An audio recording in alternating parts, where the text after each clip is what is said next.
এই যে আমরা হজে যাই, এই হজের অ্যারেঞ্জমেন্ট করতে যে সাইয়েদনা ইব্রাহিম কত কষ্ট করেছেন। প্রথমে রাজমিস্ত্রির কাজ করলেন, নিজ হাতে কাবা বানালেন পাথর কেটে কেটে। দ্বিতীয় পর্যায়ে বাপ বেটা মিলে মসজিদ ঝাড়ু দিলেন, তার মানে ঝাড়ুদারের কাজ করলেন। 3 নম্বরে রব্বুল আলামিন বললেন, ইব্রাহিম এবার হজের আজান দাও। সাইয়েদনা ইব্রাহিম বললেন, আল্লাহ কেউ নাই, একটা মানুষও সামনে নাই, আমি কার কাছে হজের আজান দিব, কার কাছে হজের ঘোষণা দিব? আল্লাহ বললেন, ইব্রাহিম তুমি হজের আজান দেওয়ার মালিক, আজান দাও, তোমার এই আজানের ধ্বনি আর আওয়াজ আমি পৃথিবীতে অবস্থিত প্রতিটি মানুষের কানের ভেতরে ঢুকাইয়া দেব। সাইয়েদনা ইব্রাহিম হজের আজান দিলেন, ঘোষণা দিলেন, আইয়ুহান নাস ইত্তাখাযাল্লাহু বাইতান ফাহাজ্জু।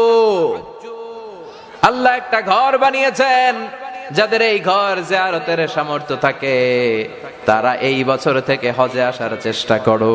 তিনি যখন অ্যানাউন্সমেন্টটা দিলেন, আল্লাহ তাআলা তৎকালীন সময়ে পৃথিবীতে যারাই ছিল প্রত্যেকের কানের ভেতরে কর্ণকুহুরে আজানের বাণীকে পৌঁছে দিয়েছে। আমরা তখন পৃথিবীতে ছিলাম না, তাই না? আমরা কই ছিলাম?